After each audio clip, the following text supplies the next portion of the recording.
Okay ချီပြေးချက်ထားနေကြိုးဆိုပါတယ်လူကြီးတွေအရင်တုန်းကညီးတဲ့အတိုင်းကျွန်တော်တခုညီးပြစရာရှိတယ်ပေါ့နော်ဒီနေ့မှာကလေးတွေကစာမဖက်ကြတော့ကလေးတွေမှမဟုတ်ပါဘူးကျွန်တော်လည်းမဖက်ပါဘူးဘယ်ဖက်မလဲစာဖက်တာပြောဖို့မှတိတ်မကောင်းတာပြီးတော့စာဖက်တာခက်လဲခက်တယ်စာဖက်တယ်ဆိုတာ dedication လေးတခုလိုတယ်ပေါ့နော်အထူးသဖြင့်စာမျက်နှာ300 400 500လောက်ပါတဲ့စာအုပ်ကြီးတွေဆိုလို့ရှိရင်ကျွန်တော်ပြီးအောင်ဖတ်ဖူးတဲ့စာအုပ်ဆိုလို့3လောက်ပဲရှိတယ်တက်လုံးပါလေလက်ချိုးကြီးလို့ရတဲ့ဟာဟိုအကြောင်းကဖတ်စာအုပ်မဟုတ်တဲ့ဟာပေါ့ဆိုတော့ကျွန်တော်လိုမျိုးပေါ့နော်စာအုပ်တော့ဖတ်ချင်တယ်ဒါပေမဲ့လူကပြင်းနေတာပဲဖြစ်ဖြစ်မအားတာပဲဖြစ်ဖြစ်ဒါမှမဟုတ်ဘာသာစကားအခက်အခဲကြောင့်ပဲဖြစ်ဖြစ်စာမဖတ်ဖြစ်တဲ့သူတွေအတွက်ကိုကျွန်တော်အခုတလုံးမှာတွေ့ထားတဲ့ရွှေ note ဆိုတဲ့ app လေးနဲ့ကျွန်တော်မိတ်ဆက်ပေးမယ်ပေါ့နော်app လေးနဲ့မိတ်ဆက်ပေးမယ်ဘာညာဆိုလို့ဒီဗီဒီယိုကshowcase မဟုတ်ဘူး full review ပေါ့ဒီ app ကိုကျွန်တော်ဘယ်လိုမြင်တယ်ဘယ်လိုထင်တယ်အဲ့ဒါကိုကျွန်တော်ရွှေ notes ကပွင့်လင်းလင်းပြောခိုင်းထားတယ်ပေါ့နော်ဒီဗီဒီယိုကိုမတက်ခင်လဲသူတို့ကြိုပြီးတော့ကြည့်ရမှာမဟုတ်ဘူးကျွန်တော်ထုကျင်တယ်လို့ထုမယ်ချီးကျူးတင်တာလည်းချီးကျူးမယ်ပေါ့ okay ဆိုတော့ဒီ app လေးကိုကျွန်တော်တို့တစ်ချက်ဝင်ကြည့်လိုက်အောင်ဆိုတော့ကျွန်တော်တို့အခုလောလောဆယ် iOS ပေါ်မှာသုံးနေတာဒါပေမဲ့ iOS ပေါ်မှာမဟုတ်လေ Android မှာလည်းဒီကောင်ရှိတယ်ပေါ့နော်ဆိုတော့ဒီ app ကိုစဝင်လိုက်ခြင်းမှာသူ့ရဲ့ဒီ promotion ပေါ့တယောက်ကိုညွှန်နိုင်တလားစာရမယ်ပေါ့ကိုကဒီတင်ငယ်ချင်းတယောက်ကို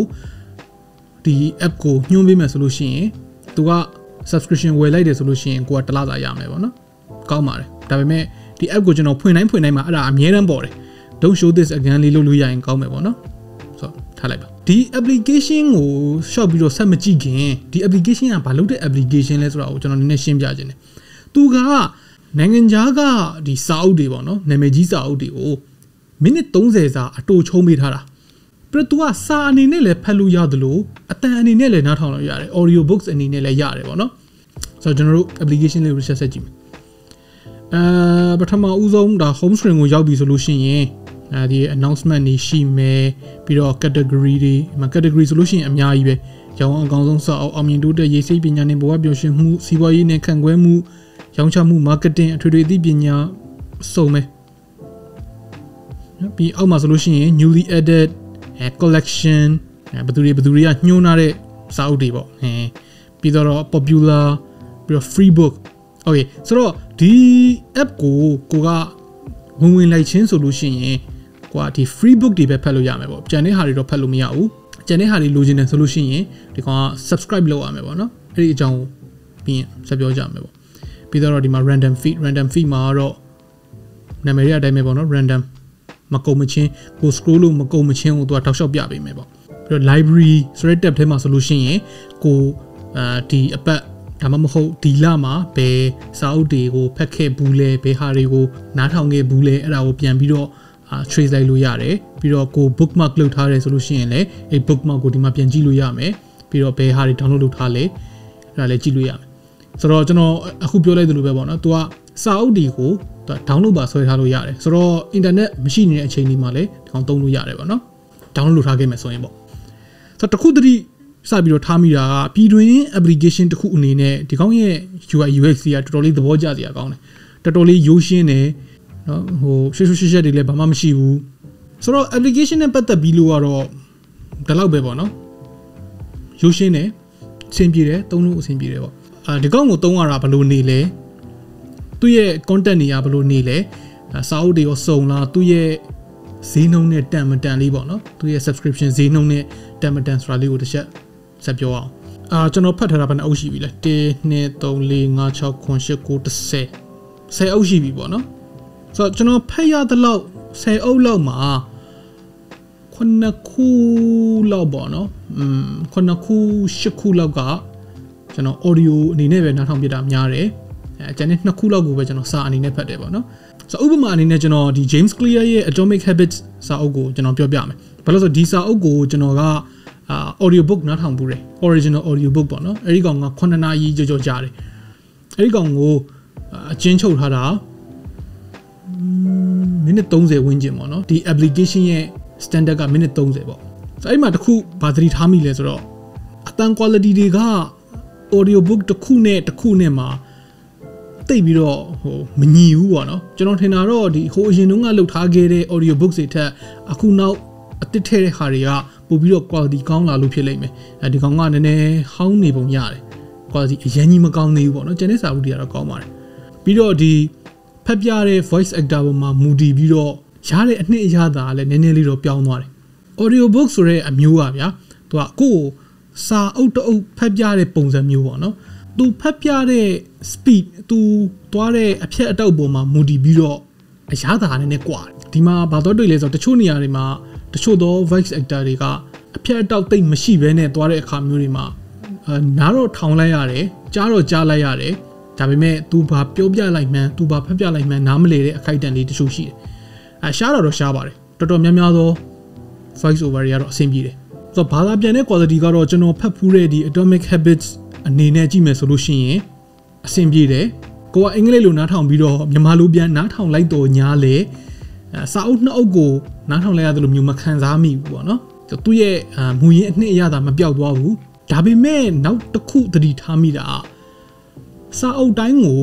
သူတို့ကမိနစ်30နဲ့အတူချုံးဖို့ဆိုတာမဖြစ်နိုင်ဘူးမှန်တယ်အချိန်ကုန်သက်တာမယ်ပုံမှန်ဆိုလို့ရှိရင်ကိုမရလိုက်မဲ့ knowledge တွေရမယ်ကိုမရလိုက်တဲ့တုတ္တတွေယတ္တတွေရမယ်ပေါ့ဒါပေမဲ့အပြည့်အဝတော့မဟုတ်ဘယ်လိုပြောရမလဲtrailer သဘောမျိုးဖြစ်နေတာပေါ့နော်ဒီစာအုပ်ကိုဖတ်တော့မယ်အဆင်ပြေမလားမသိဘူးဆိုပြီးတော့အမြည်သဘောမျိုးစမ်းကြည့်တဲ့ပုံစံမျိုးဖြစ်သွားစီတာပေါ့ okay ဆိုတော့ထားပါတော့ဒီ book တစ်ခုကိုကျွန်တော်တို့ဝင်ကြည့်လိုက်ပြီဆိုလို့ရှိရင်ဒီမှာ bookmark လုပ်လို့ရတယ် download လုပ်လို့ရတယ်ပြီးတော့ဒီမှာ link ကို share လို့ရတယ် sample ဖွင့်ကြည့်လို့ရတယ် sample ဆိုတော့ဒီ overview ကိုပဲဖွင့်ပြလိုက်တာပေါ့နော်နောက်ခံပေါ့နော်နောက်ခံကို dark mode နဲ့တွားမှာလားဒီလိုလေးတွားမှာလားspacing ကိုဘယ်လောက်တွားမှာလဲဟို font ကိုအတိုး short လုပ်လို့ရတယ်ဒီမှာ iPhone မှာတခုကျွန်တော်သတိထားမိတာဒီ font အတိုး short လုပ်တဲ့ slider အောက်ကိုအရန်ရောက်နေတော့ဒီအဲ့ slider နဲ့တွားပြီးတော့ညှိတယ်ပေါ့နော်အဲ့တခုလေးကလွဲလို့ရှိရင်တော့ဒီ app ရဲ့ UI UX ကတော်တော်ကောင်းတယ်အဲ့တခုလေးပဲကျွန်တော်ပြောချင်တာလေးရှိတယ်ပေါ့နော် Okay ဆိုတော့အတန်လေးစမ်းနားထောင်ကြည့်လိုက်အားလုံးပဲမင်္ဂလာပါရွှေနှုံးမှကြိုဆိုပါရစေဒီကနေ့မှလေ့လာရမယ့်စာအုပ်လေးကတော့စာရေးသူ James Clear ရေးသားထားတဲ့ Atomic Habits ဆိုတဲ့စာအုပ်လေးရဲ့အနှစ်ချုပ်ကိုတင်ဆက်ပေးသွားမှာဖြစ်ပါတယ်ကျွန်မကတော့နားပါပါဆိုတော့ဒီကျွန်တော်တခုနည်းနည်းလေးကလီဖြစ်တဲ့ကိစ္စတခုရှိတယ်ဒီရွှေ notes ရဲ့ audio book တွေအကုန်လုံးရဲ့ intro ကအတူတူပဲပေါ့နော်ကျွန်တော်တော့ဒါမှမဟုတ်ကျွန်တော်ကတော့ဘသူပါဒီနေ့မှလေ့လာရမယ့်အကြောင်းကတော့ဘယ်စာအုပ်လေးရဲ့အနှစ်ချုပ်ကိုလေ့လာရမှာပဲဖြစ်ပါတယ်စကားအရှင်းတော့မငြင်းဘူးပေါ့နော်အဲ့ဒါဒီတိုင်းဆိုရင်တော့မပြောပါဘူးဗျာဒါပေမဲ့စာအုပ်တိုင်းမှာအဲ့လိုကြီးဖြစ်နေတယ်မသိဘူး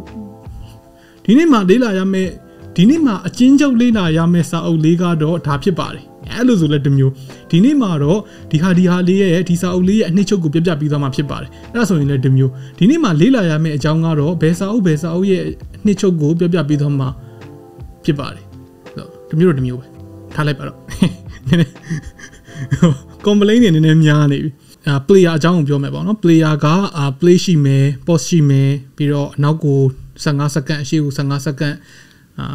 skip လုပ်လို့ရမယ်ဟာရှိမယ်ပြီးတော့နားပါပါအတန်ကိုမြန်လိုက်လို့လည်းရမယ်ဒီစာအုပ်အကြောင်းမပြောခင်မှာကို American နိုင်ငံနော်နှီးလိုက်လို့လည်းရတယ်ကနေ New York မြို့ကိုပြန်တန်းနေတယ်ပြီးတော့တခုပိုမိုက်တာကဒီ audio book ကိုနားထောင်နေတဲ့အချိန်မှာသူ့ရဲ့ transcript ပေါ့နော်အဲ့ဒါကိုလည်းတစ်ခါတည်းတစ်ပြိုင်နက်တည်းဖတ်လို့ရတယ်ဆိုတော့အတန်ကလည်းကြားနေရတယ်ဖက်ကလည်းဖတ်ရတယ်အဲ့ဒါဆိုလို့ရှိရင်နည်းနည်းပို့ပြီးတော့အာယုံစူးစိုက်မှုပိုရတယ်လို့ခံစားရတယ်ပေါ့နော်ပြီးတော့အောက်မှာသူက chapter တွေရှိတယ်အဲ့ဒီ chapter ကိုနှိပ်လိုက်လို့ရှိရင်လည်းတစ်ခါတည်းအဲ့ဒီ chapter ရှိတဲ့နေရာကို skip လုပ်ပေးတယ်ပေါ့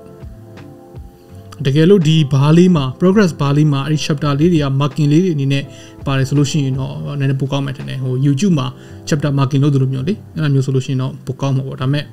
ဒါလည်းလုံတော့ပါတယ် Okay ဆိုတော့ဈေးနှုန်းအကြောင်းလေးပြောအောင်ပါနော်ဈေးနှုန်းကတော့မဆိုးပါဘူးအရင်ကြီးဈေးမကြီးဘူးပြီးတော့ဝယ်မယ်ဆိုလို့ရှိရင်လည်းဒီ payment method တွေအများကြီးတွေကမှကိုကြိုက်တာနဲ့ဝယ်လို့ရတယ်ဆိုတော့လူတော်တော်များများနဲ့အလှမ်းမိတယ်ပေါ့တခုပဲသူ့မှာတလားစာ plan မရှိဘူးသူကအနည်းဆုံး6လယူရတယ်6လရဲ့ဈေးအနေနဲ့ကြတော့နည်းနည်းလေးများတယ်လို့ခံစားရတယ်အဲဒီတလကိုဖြစ် တပတ်ကိုဖြစ်အဲ့လိုမျိုးကိုဈေးတက်တာလေးနဲ့version လေးတစ်ခုထုတ်ပေးနိုင်မယ်ဆိုလို့ရှိရင်တော့အများကြီးပိုကောင်းလိမ့်မယ်လို့ထင်တယ်အနည်းဆုံး6လကတော့နည်းနည်းinvest လုပ်ရသလိုဖြစ်သွားတာပေါ့နော်ဆိုတော့သူ့ရဲ့ဈေးနဲ့တန်လားလို့မေးလို့ရှိရင်ကျွန်တော်အမြင်နဲ့မှာတော့အခုချိန်မှာတစ်နှစ်စာဝယ်မယ်ဆိုလို့ရှိရင်တန်တယ်လို့ထင်တယ်မဆိုးဘူးပေါ့နော်တန်တယ်တော့မဟုတ်မဆိုးဘူးဆိုတဲ့အနေအထားတစ်ခုမှရှိတယ်သူ့မှာရှိတဲ့ content တွေကလည်းအများကြီးပဲတော်တော်များများရဲ့ translation လေးကလည်းအဆင်ပြေတယ် app လေးကလည်းအဆင်ပြေတယ် download ရတာဘာညာလဲလွယ်ကူတယ် internet မရှိလဲသုံးလို့ရတယ်နောက်တစ်ခုက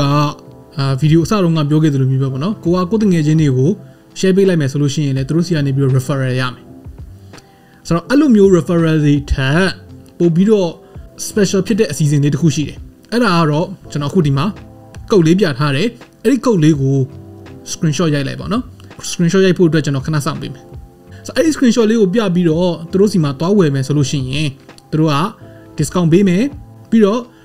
တယောက်ချင်းစီဝယ်တဲ့သူတယောက်ချင်းစီအတွက်လည်းကျွန်တော်